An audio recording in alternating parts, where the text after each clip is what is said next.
Dear students, today we will study about rational number of class 9th, exercise 1.1. The first question is zero a rational number?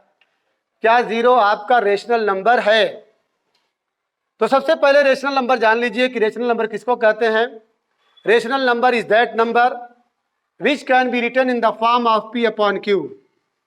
Rational number उसको कहते हैं जो p upon q की शक्ल में लिखा जा सके, where p and q both are integers, जहां पे वेयर p एंड q ये बिलोंग्स टू इंटीजर्स हैं. p और q दोनों के दोनों किससे हो? इंटीजर से हो. And q does not equal to zero. नीचे कभी जीरो नहीं आना चाहिए. अगर नीचे जीरो आ जाएगा तो इट मीन्स ये आपका क्या नाम है, रेशनल नंबर की डिफिनीशन में नहीं आएगा. समझ गए? रेशनल नंबर की दूसरी डिफिनीशन है terminating and repeating terms are called rational number. जो टर्मिनेट हो जाए या क्या नाम है, कोई नंबर बार बार रिपीट करे, उसे रेशनल नंबर कहते हैं. तो सबसे पहला क्वेश्चन है कि क्या जीरो एक रेशनल नंबर है? तो जवाब होगा क्या? Yes, zero is a rational number. Zero आपका क्या है? रेशनल नंबर है. क्यों? Because zero can be written. Zero को हम लिख सकते हैं 0/1, 0/2, डॉट डॉट डॉट 0/100. नीचे आपका जीरो के अलावा नंबर होना चाहिए. लेकिन अगर आप 0/0 लिख देंगे तो ये अनडिफाइंड है. क्या है? अनडिफाइंड. नॉट डिफाइंड भी इसको बोलते हैं. इसकी डिफिनीशन मैथमेटिशियन ने नहीं दिया है, तो इसलिए ये शक्ल नहीं आनी चाहिए. तो कंफर्म हो गया कि क्या जीरो एक रेशनल नंबर है? यस, जीरो एक रेशनल नंबर है, क्योंकि जीरो जो है रेशनल नंबर की डिफिनीशन में आता है. रेशनल नंबर की डिफिनीशन जो थी कि हम क्या नाम है, हर एक नंबर को p अपॉन q. देखो बच्चों, ये p हो गया और ये आपका q हो गया. p अपॉन q की शक्ल में हो गया, जहां पे p and q both are integers. और आपको मालूम होना चाहिए कि ये जीरो क्या है? इंटीजर है. और इंटीजर की डिफिनीशन है कि the number which can be written in the form of plus and minus both, जिसको प्लस और माइनस में लिखा जाता है. तो जब कोई गिनती प्लस और माइनस में लिखेंगे, सपोज दैट -3, -2, -1, 0, 1, 2 एंड 3. तो जब आप कोई गिनती, कोई नंबर प्लस और माइनस में लिखेंगे तो याद रखिएगा उसमें जीरो जरूर आएगा. तो ये इसकी डिफिनीशन में है कि p और q दोनों इंटीजर में से हों, तो बिल्कुल जीरो इंटीजर्स में से है. और नीचे कभी जीरो नहीं आना चाहिए, वो भी है. कंफर्म हो गया? तो देखो बच्चों, question number 2, find 6 rational number between 3 and 4. 3 और 4 के बीच में 6 रेशनल नंबर गेट करना है. ठीक है? तो इसमें क्या करते हैं, एक तो तरीका यह है कि दोनों गिनती को ऐड करो और उसका हाफ करो. मीन्स 3 + 4 और उसका हाफ कर दो. Means 7/7 into 1/2 equal to 7/2. ये फर्स्ट मेथड है. दोनों गिनती को जोड़ दो और हाफ कर दो. ये पहला रेशनल नंबर मिला. उसके बाद 3 + 7/2 जो रिजल्ट आया है उसको एक बार इसमें ऐड कर दो और उसका हाफ कर दो, और एक बार जो रिजल्ट आया है इसमें ऐड करके हाफ कर दो. देखो 2 3 6 + 7/2 मीन्स 13/2 इंटू 1/2. ये हाफ करना जरूरी है, तो आ गया 13/4. This is the second rational number between 3 and 4. अब थर्ड रेशनल नंबर चाहिए, तो ये 7/2 जो था 4 में ऐड करिए. 4 + 7/2, 2 4 8 + 7/2, 8 7 15/2. इसका क्या करना है? हाफ करना है. तो आ गया 15/2 2 4. It is the third rational number between 3 and 4. अब क्या करेंगे? 13/4 को फिर 3 में ऐड करेंगे और हाफ करेंगे. 15/4 को 4 में ऐड करेंगे और हाफ करेंगे. इस तरीके से आप rational number between 2 numbers get करते चले जाएंगे. इससे अच्छा तरीका क्या है? इससे अच्छा तरीका यह है कि जो इसमें सबसे स्मॉलेस्ट नंबर है, स्मॉलेस्ट नंबर इसमें क्या है? जल्दी बताइए. 3 है. आप उसको मान लीजिए x, x = 3, छोटी गिनती को आप x मानेंगे, बोलिए, और जो ग्रेटेस्ट नंबर है उसको क्या मानेंगे, 4 मानेंगे। अब उसके बाद you have a formula d equal to Y minus X upon n plus 1। Clear? तो y की वैल्यू कितनी है 4, x की वैल्यू कितनी है 3, n जो है ये है ये। हाउ मेनी नंबर्स, ठीक है, do you want to find between two given number, कितने नंबर्स, कितने रेशनल नंबर आप पाना चाहते हैं। तो यहाँ पे लिखेंगे 6 प्लस 1 इक्वल क्या हो जाएगा 1/7। अब इसके बाद x plus D, x plus 2d, x plus 3d dot dot dot, जितना चाहिए कहाँ तक जाएंगे, x प्लस 6d तक जाएंगे। तो हियर x की वैल्यू कितनी है 3 और d की वैल्यू कितनी है 1/7। इसको इसमें मल्टीप्लाई करेंगे, 7 3 जा 7 3 के 21, 21 में 1 जोड़ेंगे 22/7। आइए इसका रिजल्ट देखते हैं। x प्लस 2d में आपकी x की वैल्यू कितनी है, बोलिए 3, और d की वैल्यू कितनी है 1/7। ठीक है, तो यहाँ पे 2 लगा है तो 2 कर देंगे, क्या कर देंगे 2 कर देंगे। 7 3 जा 21, 7 3 के 21, 21 में 2 जोड़ेंगे कितना हो जाएगा 23/7। तो अब ये सीक्वेंस बन जाएगा 22/7, 23/7, 24/7, 25/7, 26/7, लाइक दिस। तो ये तरीका बहुत अच्छा है, ये तरीका आप याद करेंगे तो in my opinion you will solve, ठीक है, एवरी, ठीक है, how many numbers, rational numbers would you want to get, confirm. देखिए question number 3, find 5 rational number between 3/5 and 4/5। तो डियर स्टूडेंट्स आप बताइए इसमें कौन बड़ा है, 3/5 और 4/5। याद रखिएगा जब डिनोमिनेटर सेम हो, जब डिनोमिनेटर सेम हो, जब हर समान हो, तो देख लीजिए अंश में या नंबरेटर में कौन छोटा है कौन बड़ा है। तो इस वक्त देख रहे हैं 5 are same, denominator are same, तो नंबरेटर में क्या है 3 है और 4 है, तो जाहिर सी बात है ये छोटा हो गया, ये स्मॉलर है और ये बिगर है। तो 4/5 इज ग्रेटर देन 3/5। जब डिनोमिनेटर सेम होगा तो जो ऊपर छोटा होगा वो छोटा माना जाएगा और जो ऊपर बड़ा होगा वो बड़ा माना जाएगा। छोटे को क्या मानेंगे x से, तो x इजकल टू क्या मानेंगे, बोलिए 3/5, y इजकल टू 4/5, और n जो गेट करना है, कितना गेट करना है 5, कंफर्म। चलिए फार्मूला लगाइए, फार्मूला क्या है, d equal to Y minus X upon n plus 1 is equal to, Y की वैल्यू कितनी है 4/5, x की वैल्यू कितनी है, वेरी गुड। अब उसके बाद n प्लस 1, 5 प्लस 1। याद रखना बच्चों जब डिनोमिनेटर सेम हो, जब हर समान हो, तो आप डायरेक्ट जोड़िए या घटाइए, उसको एलसीएम लेने की जरूरत नहीं है। तो यहाँ पे आप क्या देख रहे हैं, आप इसको लिख सकते हैं 4 - 3/5 लिखिएगा, और नीचे आपका 6 हो गया, ये आपका हो गया 1/5/6। क्लियर? जब ऑलरेडी नंबरेटर और डिनोमिनेटर हो और फिर उसके बाद क्या नाम है बाई का सिंबल लगा हो, तो ये जाके इसमें क्या हो जाएगा मल्टीप्लाई हो जाएगा, मीन्स 1/30।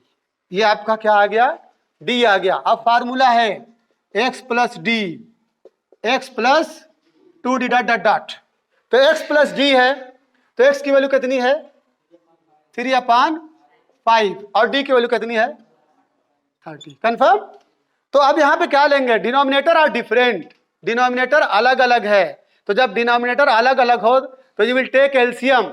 एक तरीका तो ये है कि आप एलसीएम लीजिए, तो 5 और 30 का एलसीएम देखिए मैं निकाल रहा हूँ, जिनको ढंग नहीं है वो सीख ले, ठीक है जरूर सीखें। मैथमेटिक्स दुनिया का हसीन सब्जेक्ट है जो आपका आईक्यू क्या सबसे तेज कर देगा। ये इस सब्जेक्ट के बारे में क्या नाम है मैथमेटिक्स ने बेकन ने बताया था, बेकन ने बताया था कि मैथमेटिक्स में comment subtle if a man's mind is wandering let him read mathematics. दुनिया का ये ऐसा सब्जेक्ट है जो आपको, आपके आईक्यू को, आपके दिमाग की सारी नसों को क्या कर देता है, रेगुलेट कर देता है। चलिए तो 5 कम में 5 छक्का, अब ये 6 कटेगा, 6 बन जा।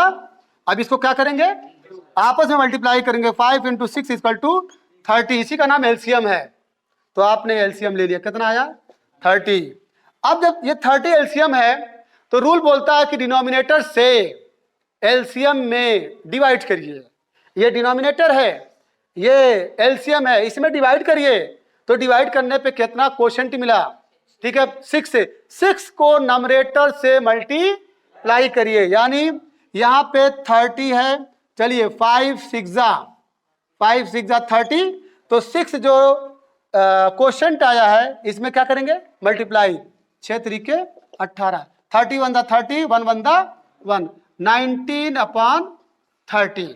ये क्या आया x प्लस डी आया। अब x प्लस 2d की वैल्यू आ रही है, x कितना है आपका 3/5 प्लस 2 इंटू डी कितना है 1/30, तो ये क्या हो गया 3/5 प्लस 2/30। एलसीएम 30 है, 5 6 जा 30, 6 3 जा 18, 31 जा 30, 1 2 जा 2, तो ये हो गया 18 2 20/30। कन्फर्म।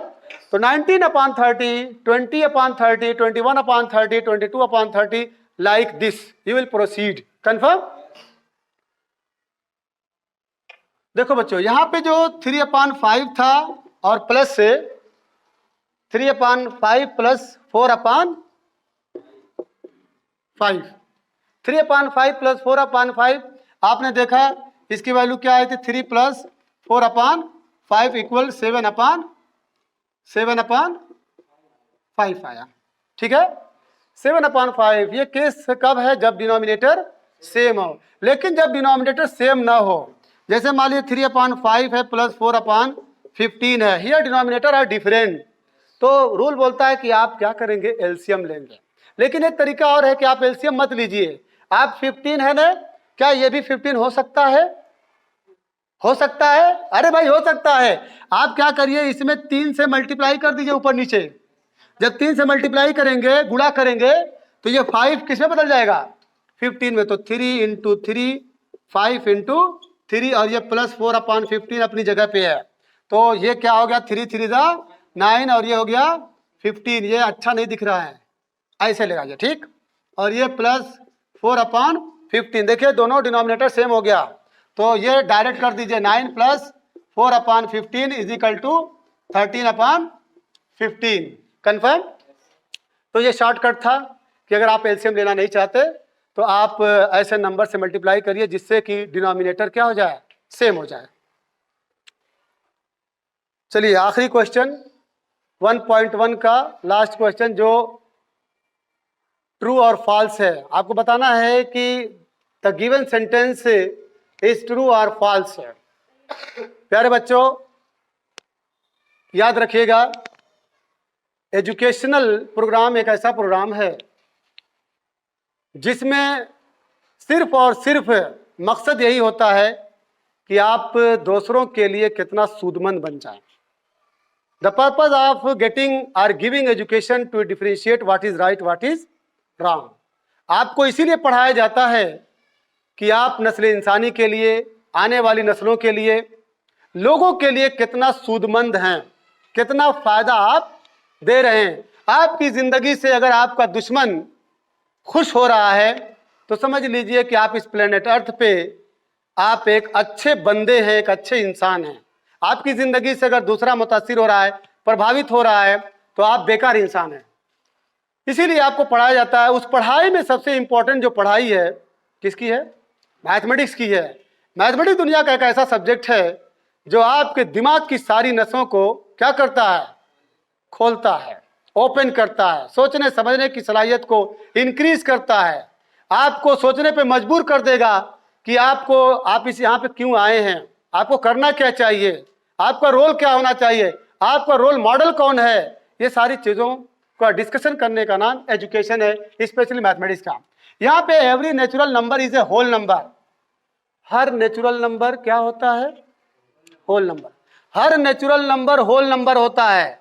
तो याद रखिएगा ये ट्रू है, क्या है, टी से ट्रू है। क्यों ट्रू है, क्योंकि नेचुरल नंबर स्टार्ट होता है 1 से, 1 2 3। ये नेचुरल नंबर स्टार्ट होता है कहां से, 1 2 3 से, और होल नंबर स्टार्ट होता है कहां से, 0 1 2 और 3 से। जरा बताइए, 1 का 1 से ताल्लुक हो गया, 2 से 2 संबंधित है, 3 से 3 रिलेटेड है।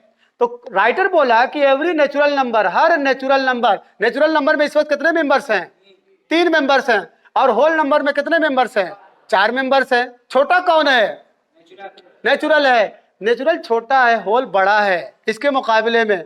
तो छोटी चीज बड़ी चीज के अंदर आ सकती है, समाहित हो सकती है, एग्जिस्ट कर सकती है, लेकिन बड़ी चीज छोटी में नहीं जा सकती। इसकी मिसाल ऐसी है जैसे मान लीजिए नेचुरल नंबर को एक मारुति समझे और होल नंबर को एक ट्रक समझे। तो मारुति ट्रक पे लादा जा सकता है, लेकिन ट्रक को मारुति पे लादा नहीं जा सकता। तो ये सही है कि हर नेचुरल नंबर क्या होता है? होल नंबर होता है। क्लियर है? But it's converse is not true, लेकिन उसका उल्टा सही नहीं है। अगर मैं कहूं is every whole number a natural number, क्या हर होल नंबर नेचुरल नंबर होता है? नो होगा। क्यों? Because 0 is found in whole number. Whole number में तो 0 पाया जाता है, but 0 is not found in natural number, लेकिन 0 नेचुरल नंबर में नहीं पाया जाता, इसलिए हर होल नंबर नेचुरल नंबर नहीं हो सकता। इसी सवाल में 2 सवाल है बच्चों, ठीक है। आपको क्वेश्चन ये भी दिया जा सकता है कि इज एवरी W से होल समझिएगा, पूरा लिख दे रहा हूं, ठीक है। Is every whole number is every whole number a natural number? Is every whole number a natural number? ओहो, ठीक है। Is every whole number a natural number? इसका आंसर क्या होगा? फॉल्स है।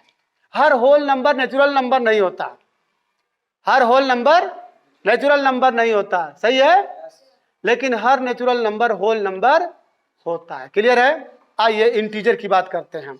Is every integer every integer is a whole number? हर integer क्या होता है?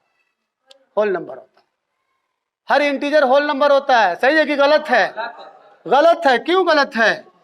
क्योंकि इंटीजर की स्टार्टिंग जो होती है, integer is that number which can be written in the form of plus and minus both. इसमें प्लस भी आता है और माइनस भी होता है, लेकिन होल नंबर में खाली प्लस होता है। इसमें प्लस और माइनस दोनों होता है। तो बड़ा कौन है? इंटीजर बड़ा है, ठीक है।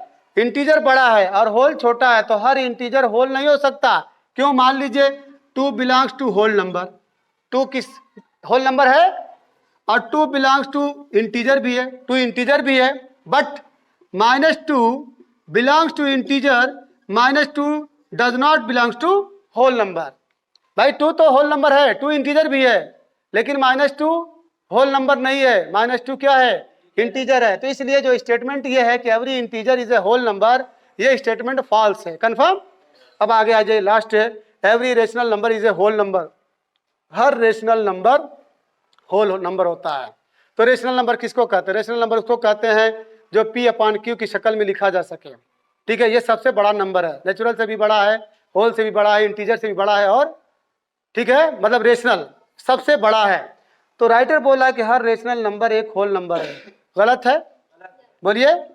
लेकिन अगर ये कहा जाए कि हर होल नंबर रेशनल नंबर है, सही है। ये कहा जाए हर इंटीजर रेशनल नंबर है, सही है। ये कहा जाए हर नेचुरल नंबर होल नंबर अरे रेशनल नंबर है, सही है। क्लियर? देखिए बच्चों, ये डायग्राम है।